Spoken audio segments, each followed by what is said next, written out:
Hello viewers, welcome to my YouTube channel learn with Joy. তো আজকের ভিডিওতে আমি এবিটিএ টেস্ট পেপার 2025 সালের অর্থাৎ মাধ্যমিক 2025 সালের টেস্ট পেপার সলভ করাবো। তো আজকের ভিডিওতে আমি লাইফ সায়েন্সের পেজ নাম্বার হচ্ছে 38 যেটা আছে তার পুরো উত্তর কিন্তু করে দেবো সুন্দরভাবে তোমাদের বুঝিয়ে। তো অবশ্যই ভিডিওটা তোমরা শেষ পর্যন্ত দেখবে। আর তোমরা যদি চ্যানেলে নতুন হয়ে থাকো তো অবশ্যই চ্যানেলটিকে সাবস্ক্রাইব করে পাশের বেল আইকনটি টিপে রাখবে, তাহলে আমি যখনই অন্য সাবজেক্টের অন্য পেজের ভিডিও ছাড়বো তোমাদের কাছে নোটিফিকেশান চলে যাবে। আর তোমাদের কোন পেজের ভিডিও লাগবে সেটা আমাকে কমেন্ট করে জানাবে, তা আমি সেই ভিডিওগুলো করে দেবো। তো এই প্রশ্নগুলো খুবই ইম্পর্টেন্ট, তোমরা ভালো করে পড়ে নেবে।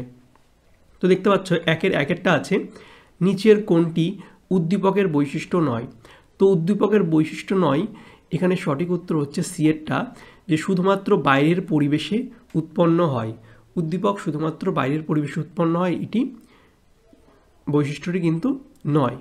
ঠিক আছে, এরপরে দেখো 1-2 বলছে মানবদেহে মেনিনজেস এর ভূমিকা হলো মস্তিষ্ককে পুষ্টিরস সরবরাহ করা, সুষুম্নাকাণ্ডকে সংরক্ষণ থেকে রক্ষা করা, নাকি মস্তিষ্কের বিপাকজাত দূষিত পদার্থগুলিকে দূর করে, নাকি সুষুম্নাকাণ্ডের বিপাকজাত দূষিত পদার্থগুলিকে দূর করে। তো মানবদেহে মেনিনজেসের ভূমিকা হচ্ছে সুষুম্নাকাণ্ডকে সংরক্ষণ থেকে রক্ষা করে। এরপরে 1-3 দেখো, সরি আমার একটু ঠান্ডা লেগেছে, তো মাঝে মাঝে একটু ভয়েসের প্রবলেম বা এমন কাশি হতে পারে, সেটা তোমরা প্লিজ আমাকে ক্ষমা করে দিও। তো চলো তারপরেরটা করি। 1-3 দেখতে পাচ্ছ, নিচের বক্তব্যগুলি পড়ে সঠিক বিকল্পটি নির্বাচন করো। তো এখানে প্রথমটা আছে হচ্ছে ফিমার, টিবিয়া ও প্যাটেলের অস্থিসন্ধি হলো বল ও সকেট সন্ধি, এটা একদম ঠিক। বিয়েরটা বলছে হাড়ের ঘর্ষণজনিত ক্ষয় রোধ করে সায়োনিভিয়াল তরল, তো এটাও মোটামুটি ঠিক। তো এখানে এই যে এ অপশানটা এটা ঠিক হবে। এখানে 1-2 এখানে পয়েন্টগুলো ভুল দিয়েছে, এটা 1 হতো এটা 2 হতো, তো 1 আর 2 এর পয়েন্টটা কিন্তু ঠিক। এরপরে 1-4 দেখো বলছে যে নিউক্লিওটাইডটি ডিএনএর উপাদান নয় সেটি হলো, এখানের মধ্যে হচ্ছে এসপিএ হবে, পিটিও হবে, এসপিসিউ হবে, কিন্তু এসপিইউ কিন্তু হবে না। তো এটা হচ্ছে সঠিক উত্তর। এবারে 1-5 বলছে সঠিক ক্রমটি নির্বাচন করে। সঠিক নির্বাচন কোনটা? এটা হচ্ছে এই সিয়েরটা, রেণু, তারপর হচ্ছে প্রোথোলাস, তারপর হচ্ছে জাইগোট, তারপর হচ্ছে রেণুধর। তো চলে যাব পরের পেজ। তো পরের পেজে দেখতে পাচ্ছ 1-6 বলছে বেমতন্তুবিহীন কোষ বিভাজন পরিলক্ষিত হয়। তো বেমতন্তুবিহীন পরিলক্ষিত হচ্ছে ইস্টের বংশ বিস্তারকালে, তো এটা সঠিক উত্তর।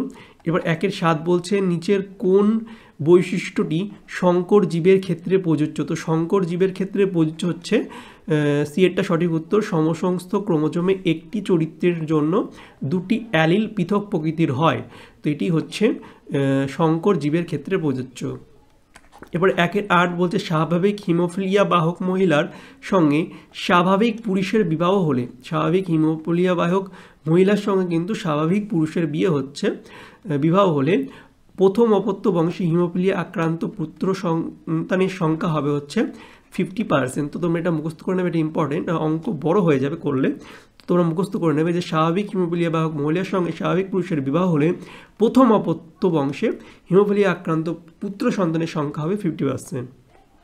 এরপরে 1-9 বলছে কোনটি ডিম্বাণুকে সূচিত করে। তো ডিম্বাণুকে সূচিত করা হচ্ছে এন। এরপরে হচ্ছে নগ্নজিন, 10টা নগ্নজিন। আসলে নগ্নজিন কি? নগ্নজিন হচ্ছে আরএনএ প্রকৃতির নিউক্লিক অ্যাসিড হচ্ছে নগ্নজিন। এরপরে 1-11 বলছে অভিব্যক্তিতে ঘোড়ার যে আঙুলটি খুঁড়ে পরিণত হয় সেটি হলো 3 নম্বর আঙুলটা। এরপর 1-12 বলছে কোনটি নিষ্ক্রিয় অঙ্গের উদাহরণ। তো নিষ্ক্রিয় অঙ্গের উদাহরণ হচ্ছে মানুষের কর্ণছত্রের পেশি, নিষ্ক্রিয় অঙ্গের উদাহরণ। এর বলছে ম্যাগনোলিয়া নীলগিরিকা,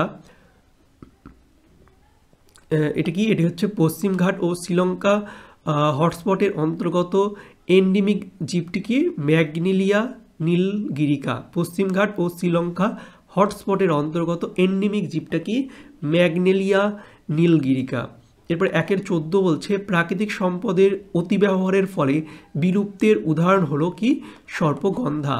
এরপরে হচ্ছে 1-15 বলছে ব্ল্যাকফুট ডিজিজ ঘটে কোন দূষণে? ব্ল্যাক ফুট ডিজিজ দূষণ ঘটে হচ্ছে জল দূষণে। তো এই ছিল হচ্ছে আমাদের এমসিকিউগুলো। এরপরে চলে যাব আমরা নেক্সট যেগুলো আছে সেগুলো হচ্ছে শূন্যস্থান পূরণ। প্রথম যে শূন্যস্থান পূরণ আছে সেটি হচ্ছে একটি নিউরনের প্রান্ত থেকে অপর নিউরনে স্নায়ু উদ্দীপনা বয়ে নিয়ে যায় কিসের সাহায্যে? সেটা হচ্ছে কি আমরা সকলেই জানি, সেটার উত্তর হচ্ছে নিউরো ট্রান্সমিটার। তোমরা লিখে নেবে নিউরো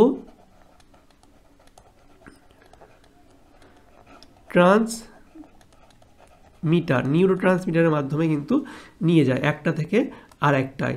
তো এরপরে দেখো এর পরেরটা আছে দুইয়েরটা বলছে ক্রোমোজোমের ড্যাশ অংশে মিওসিস কোষ বিভাজন সময় ক্রসিং ওভার হয়, ক্রসিং ওভার ঘটে। তাহলে ক্রোমোজোমের হচ্ছে ড্যাশ অংশ, ক্রোমোজোমের কোন অংশে মিওসিস কোষ বিভাজনের সময় ক্রসিং ওভার হয়? সেটা হচ্ছে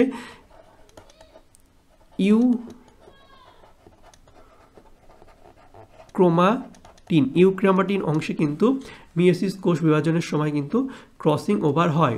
এরপরে দেখো 2-3 বলছে উদ্যান পালন বিদ্যায় শাখা কলম তৈরির সময় ড্যাশ হরমোন হচ্ছে ব্যবহার হয়ে থাকে। তো কোন হরমোন ব্যবহার করা হয়? সেটা হচ্ছে আইবিএ হরমোন কিন্তু ব্যবহার করা হয়। এরপরে দেখো 2-4 বলছে সমস্ত মেরুদণ্ডী প্রাণীর ভ্রূণে লেজ সদৃশ অংশে ড্যাশ পেশি থাকে। তো এটা কোন পেশি থাকে? এটা হচ্ছে মায়োটোম পেশি থাকে। এটা উত্তরটা এখানে লিখে দিচ্ছি, সেটা হচ্ছে কি মায়োটোম পেশি থাকে। এরপরে দেখো 2-5 জীববৈচিত্র্যের নিরিখে ভারত একটি ড্যাশ দেশ। তো জীববৈচিত্র্যের নিরিখে ভারত একটি কী দেশ? সেটা হচ্ছে ভারত হচ্ছে মেগা ডাইভার্সিটির দেশ। তো এখানে লিখে দিচ্ছি, সেটা কি মেগা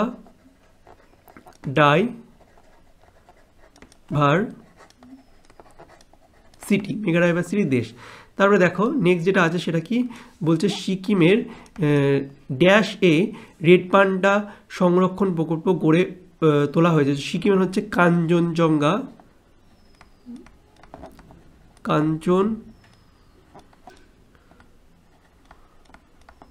কাঞ্চনজঙ্ঘা বায়োস্ফিয়ার রিজার্ভে বা ন্যাশনাল পার্কও বলতে পারো,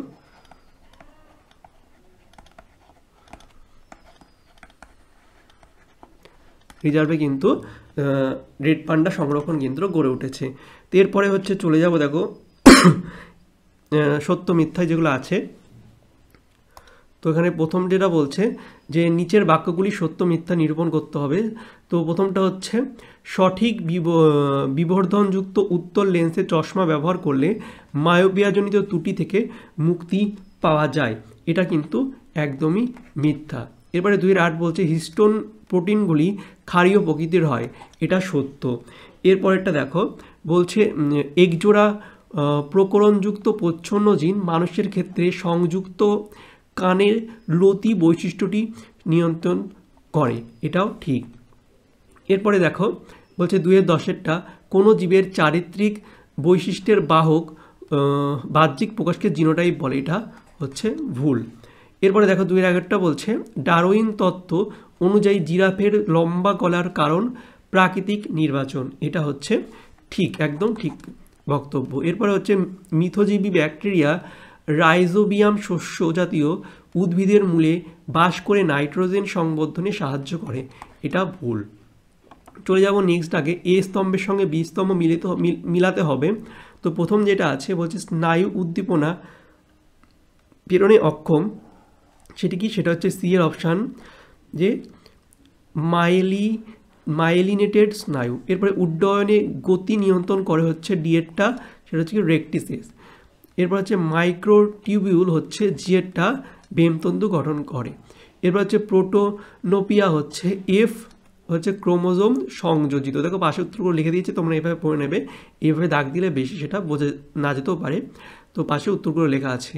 সারবৃত্তীয় শুষ্ক মৃত্তিকা হচ্ছে বিয়েরটা, সেটা হচ্ছে নিউমাটোফোর। এরপরে হচ্ছে ডিটি হচ্ছে জীব বিবর্ধন। এরপরে দেখো নেক্সট আমরা চলে যাব। নেক্সট হচ্ছে 19 আছে একটি চারা গাছকে খোলা জানালায় রাখলে কিছুদিন পর দেখা যায় চারা গাছের কাণ্ডটি জানালার দিকে বেঁকে গেছে। এই প্রকার চলনে কোন হরমোনের প্রভাব লক্ষিত হয় তা উল্লেখ করো। তো অবভিয়াসলি এইসবের ক্ষেত্রে হচ্ছে অক্সিন হরমোনের কিন্তু প্রভাব দেখা যায়, অক্সিন হরমোনের প্রভাব দেখা যায়। এরপরে হচ্ছে দেখো 2-20টা আছে, তো আমি কালিটা চেঞ্জ করে নিই, সেটা ভালো হবে। তো 2-20টা বলছে নিচের প্রথম শব্দজোড়াটির সম্পর্ক বুঝে দ্বিতীয় শব্দজোড়টির শূন্যস্থানে উপযুক্ত শব্দ বসাও। তো প্রথমে আছে হরমোনের সঙ্গে অন্তঃক্ষরা গ্রন্থি, হরমোন অন্তঃক্ষরা গ্রন্থি থেকে খরিত হয়, আর বহিঃক্ষরা গ্রন্থি থেকে কী খরিত হয়, বহিঃক্ষরা গ্রন্থি থেকে খরিত হয় লালা বা উৎসেচক, তোমরা এটা লিখতে পারো, আমি বলবো লালাই লিখতে পারো উত্তর, ঠিক আছে। এরপর হচ্ছে দেখো নেক্সট হচ্ছে, কালিটা আমি চেঞ্জ করবো প্রতিবার, তাহলে তোমাদের বুঝতে সুবিধা হবে। তো কোষের বার্ধক্যের জন্য দায়ী ক্রোমোজোম অংশটির নাম। তো কোষের বার্ধক্যের জন্য দায়ী এটা কি, এটার উত্তর হচ্ছে টেলোমিয়ার, টেলোমিয়ার। এরপরে দেখো নেক্সট হচ্ছে 22-এরটা। তো 22-এরটা কি বলছে, 22-এরটা আছে হচ্ছে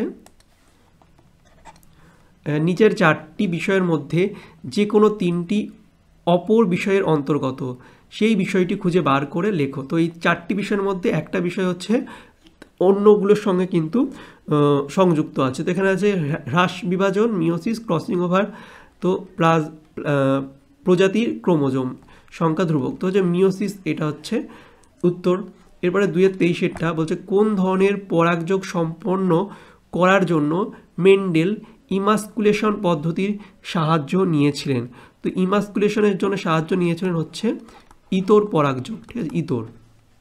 এরপর হচ্ছে 2-24-এরটা দেখো বলছে কি মিলার ও উরের পরীক্ষায় একটি বড় ফ্লাস্কে 3টি গ্যাস 2:1 অনুপাতে নেওয়া হয়, গ্যাসগুলি উল্লেখ করো। তো গ্যাসগুলি কি ছিল, মিথেন, অ্যামোনিয়া আর হচ্ছে হাইড্রোজেন। তো 24-এরটার উত্তরটা কি, মিথেন, অ্যামোনিয়া আর কি হাইড্রোজেন। এরপরে চলে যাবো নেক্সটে। তো নেক্সটটা দেখতেই পাচ্ছ কি আছে, 25-এরটা বলছে বিশদী শব্দটি বেছে লেখো এবং কোনটা বিশদীশের মধ্যে মিল নেই, জাতীয় উদ্যান, বোটানিক্যাল গার্ডেন, সংরক্ষিত বনাঞ্চল আর বায়োস্ফিয়ার রিজার্ভ। এর মধ্যে হচ্ছে বোটানিক্যাল গার্ডেনটা কিন্তু এখানে হচ্ছে মিল নেই। এরপরে দেখো নেক্সট হচ্ছে বলছে 2-26, এখানে আমি কালারটা আবার চেঞ্জ করে নেবো। তো কালারটা আমি এখানে চেঞ্জ করিনি, তাহলে তোমাদের বুঝতে সুবিধা হবে। তো আমি রেড কালার নিয়ে নিই। তো এখানে বলছে সুন্দরবন ম্যানগ্রোভ অরণ্য ধ্বংসের ফলে উপকূলের কি ক্ষতি হবে। তো ম্যানগ্রোভ অরণ্য ধ্বংসের ফলে কিন্তু অনেক রকমই ক্ষতি তোমাদের হতে পারে। তার মধ্যে যেটা হচ্ছে সেটা হচ্ছে ম্যানগ্রোভ কি করে, ম্যানগ্রোভ হচ্ছে ওর যে আছে সেগুলো দিয়ে কিন্তু ও হচ্ছে মাটিটাকে ধরে রাখে, তাই তো। এরপরে কিন্তু কী হবে, মাটিটা যে ধরে রাখে, শিকড় দিয়ে মাটি ধরে রাখে। তো শিকড় যদি ম্যানগ্রোভ অরণ্য ধ্বংস হয়ে যায়, তো মাটি ধরে রাখতে হবে না। এরপরে কিন্তু ভূমিক্ষয় হবে। ভূমিক্ষয় হলে কী হবে, নদী আর ভূমিতলের কিন্তু যে ধরে যে আছে সেগুলো কিন্তু আস্তে আস্তে ক্ষয়প্রাপ্ত হবে। তো ম্যানগ্রোভের অরণ্য ধ্বংসের ফলে কিন্তু ভূমিক্ষয় হবে, এটা একটা বড় কারণ। আর অনেক কারণ আছে, তোমরা কিন্তু পড়ে নেবে। তো এই সব প্রশ্নের উত্তর আমি তোমাদের করে দিলাম। তো আশা করছি তোমাদের ভিডিওটা ভালো লেগেছে। যদি কোথাও ভুল ত্রুটি হয়ে থাকে তো তোমরা অবশ্যই আমাকে কমেন্ট করে জানাবে, তো সেটা আমি কমেন্টে পিন করে দেবো। আশা করছি সব ঠিকই আছে আর ভিডিওটা তোমাদের ভালোও লেগেছে। এরপর আমি অন্য অন্য সাবজেক্টের আর অন্য এই বিষয়ের জীবনবিজ্ঞানের অন্য পেজের ভিডিও সব আমি আমার চ্যানেলে আস্তে আস্তে করে দেবো, সময় একটু লাগবে। আর আমার শরীরটা একটু খারাপ আছে, তোমরা কথা শুনে বুঝতে পারছো। তো তোমরা কমেন্ট করে জানাবে তোমাদের কোন সাবজেক্টের কোন পেজের ভিডিওটা লাগবে, আমি সেই ভিডিওটাই করে দেবো, ঠিক আছে। তো চলো বাই, দেখা হবে তোমাদের সঙ্গে পরের একটা ভিডিওতে। Thank you for watching my videos.